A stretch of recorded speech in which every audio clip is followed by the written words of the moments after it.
Morning friends, आज मैं आपको क्लास 10th मैथ का लेसन 7.2 निर्देशांक ज्यामिति का क्वेश्चन नंबर 2 एक्सरसाइज का लेके आया हूं। इसमें क्या दिया है, बिंदुओं 4, -1 और -2 और -3 को जोड़ने वाले रेखाखंड को समद्विभाजित करने वाले बिंदुओं के निर्देशांक ज्ञात कीजिए। ठीक है, समद्विभाजित करने वाले, त्रिसमद्विभाजित करने वाले, समत्रिभाजित, बराबर। तो हम क्या करते हैं, हमने आपको एग्जाम्पल में ये पढ़ाया था कि मान लीजिए हमारा ए बी एक रेखाखंड है, ए बी एक रेखाखंड है, यहां पे बिंदु P है जो ए बी को 1/2 के अनुपात में डिवाइड करता है। इसके जो है बिंदु क्या है, निर्देशांक x और क्या है ये y। ठीक है, उसी तरह बिंदु जो है Q है, क्या है, बिंदु Q है जो ए बी को 2/1 के अनुपात में डिवाइड करता है। ठीक है, तो अब हमारा यहां पे ए और बी के निर्देशांक दिए हुए हैं, तो हमारे ए के निर्देशांक कितने हैं, इसके निर्देशांक मान लीजिए हमारे x1 और y1 हो गए। ठीक है, तो हमको ये दोनों का x1 xy का और x1 y1 का निर्देशांक p और q के हिसाब से निकालना है। ठीक है, तो अब हमारा क्या हो गया, पहला टॉपिक में हो गया, एक तो P जो है इसको, इस बिंदु को AB को, PAB को जो है कितने अनुपात में, 1/2 के अनुपात में डिवाइड करता है। नंबर दूसरी पॉइंट, Q जो है AB को जो है, AB को 2/1 के अनुपात में डिवाइड करता है। ठीक है, इस तरह से लिख लिए। अब देखिए आप क्या करना है, हमारे A के जो निर्देशांक है ना, A के जो निर्देशांक है 4 और -1 लिख लीजिए, यहाँ पे 4 और -1 लिख लिए। फिर B के निर्देशांक कितने हैं, -2 और -3। ठीक है, अब इस तरह से अब हम चलते हैं। अब हमको दो बिंदु के निर्देशांक ज्ञात हो गए और अनुपात ज्ञात हो गया। अब देख लीजिए, तो दो बिंदुओं के बीच की जब अनुपात और दो निर्देशांक ज्ञात हो गए तो उनके बीच की दूरी कैसे निकालते हैं। तो हमने आपको एक सूत्र बताया है, यहाँ पे पहले x2 और x1 लिख लेना, फिर यहाँ पे m1 और m2 लिख लेना और y2 और y1 लिख लेना, ताकि आपका सूत्र गलत नहीं होवे। ठीक है, जब भी हम x का मान निकालेंगे तो हम का यहाँ गुणा कर देंगे और y का मान निकालेंगे तो यहाँ गुणा कर लेंगे और बटा m1 + m2 लिख लेंगे। ठीक है, चलते हैं अपने टॉपिक पे। अब हम क्या निकालते हैं, P के लिए हम करते हैं, बराबर, P रेखाखंड के लिए करते हैं। क्या करते हैं कि हमारा क्या होता है, पहले तो हम लिख लेते हैं x और y बराबर क्या होगा हमारा, यही सूत्र सब में कॉमन होगा, m1 क्या होगा, m1 x2 plus m2 x1 divide by कितना हो जाएगा, m1 प्लस कितना हो जाएगा, m2 हो जाएगा। ये हो जाएगा हमारा एक सूत्र। दूसरा सूत्र हो जाएगा हमारा इसी में, दूसरा सूत्र क्या हो जाएगा, y का निर्देशांक m1 y2 और m2 y1 plus m2 y1, यहां पे m1 है। ठीक है, डिवाइड बाई कितना हो गया, m1 प्लस m2 के, ये हमारा सूत्र हो गया। अब हम चलते हैं, यहां पे देखिए x का मान कितना निकला है, x2 का मान कितना निकला।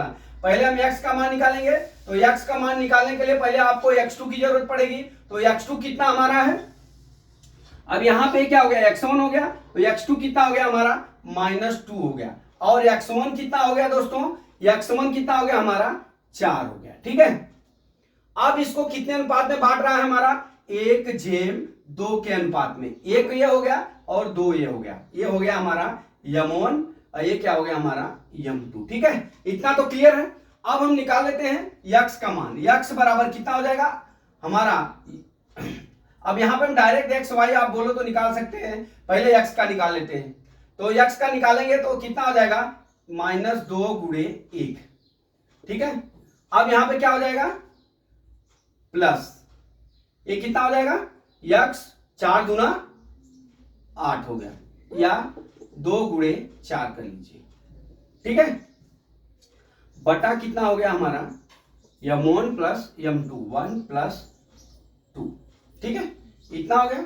x बराबर हमारा हो जाएगा कितना, -2 और यहाँ कितना हो जाएगा, +8 हो जाएगा, 2 1 कितना हो जाएगा, 3 हो जाएगा, बराबर, यहाँ 6 हो गया, 6 बटा कितना हो गया, 3 3 दूना 6, x का मान कितना आ गया, 2 आ गया हमारा x का मान। अब इसी तरह हम y का मान निकाल लेते हैं। y का मान बराबर कितना हो जाएगा हमारा कितना हो जाएगा। अब y का मान निकालने के लिए हमको क्या लिखना पड़ेगा, यहाँ पे y2 का मान लिख लीजिए।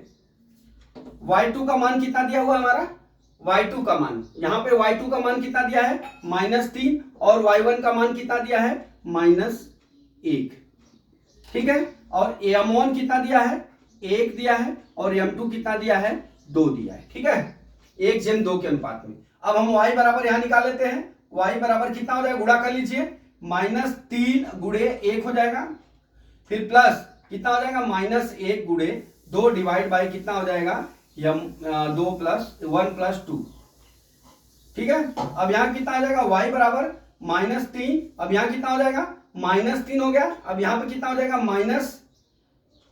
-3, यहां कितना हो जाएगा -2 और बटा कितना हो गया 3 हो गया, बराबर कितना हो गया -5/3 हो गया, ठीक है, -5/3 हो गया। अब देख लीजिए हमारा x का मान कितना आ गया 2 आ गया और y का मान कितना आ गया -5/3। तो हमारा जो q है ना, p का निर्देशांक हमारा कितना हो गया 2 और -5, हमने निकाल लिया 2 और -5/3, ये पहला निर्देशांक हमने निकाल लिया, ठीक है। अब हम चलते हैं q का जो निर्देशांक है x1 और y1 निकालने के लिए, तो हम सब चलते हैं x1 निकालने के लिए। अब जब भी x1 निकालेंगे तो हम जो हमारा x2 का मान कितना दिया हुआ है, x2 का मान हमारा दिया हुआ है, हमारा सेम है प्रोसेस, हमने x2 का मान -2 लिखा है और x1 का मान कितना लिखा हुआ है हमारा 4 लिखा हुआ, ठीक है, लिख लिया यहाँ इस बिंदु से और इस बिंदु से लिख लिया इतना। अब हमारा m1 और m2 का मान कितना हो जाएगा हमारा 2, 6 में, तो m1 का मान कितना हो जाएगा हमारा 2 और m2 का मान कितना हो जाएगा हमारा 1। ये मत भूलना, नहीं तो सवाल सब बंटादार हो जाएगा, ठीक है। अब हम क्या करते हैं, अब हमारा सूत्र निकाल लेते हैं x1 बराबर, ये सूत्र का प्रयोग करते हैं m1 × x2 मतलब 2 गुणे -2, ठीक है, 2 गुणे -2 कर लिया, प्लस कितना हो जाएगा 4 गुणे m2 का मान कितना हो जाएगा, यहां पे देख लीजिए 4 गुणे कितना हो जाएगा हमारा 1 हो गया, डिवाइड बाई कितना हो जाएगा हमारा, अभी अनुपात कितना है 2 + 1, m1 का मान 2, ठीक है। अब x1 बराबर कितना हो जाएगा हमारा -4 + 4 बटा कितना हो गया 3 बराबर कितना हो गया 0/3 बराबर 0 हो गया। x1 का मान कितना हो गया हमारा 0 हो गया, ठीक है, x1 का मान 0 हो गया। अगर आप x1 नहीं मिलाते हैं, अगर आपको कंफ्यूजन हो रहा है, तो यहाँ पे आप जो है इसको x3 और y3 लिख सकते हैं। तो यहाँ पे कितना हो जाएगा x3 हो जाएगा, यहाँ पे भी x3 हो जाएगा, यहाँ पे भी x3 हो जाएगा, ठीक है। तो हमारा x3 का मान कितना हो गया हमारा, x3 का मान कितना हो गया 0 हो गया, ठीक है। अब हम y3 का मान निकालते हैं। y3 का मान निकालने के लिए हमको क्या क्या चाहिए, हमको चाहिए सबसे पहले y2 और y1 चाहिए।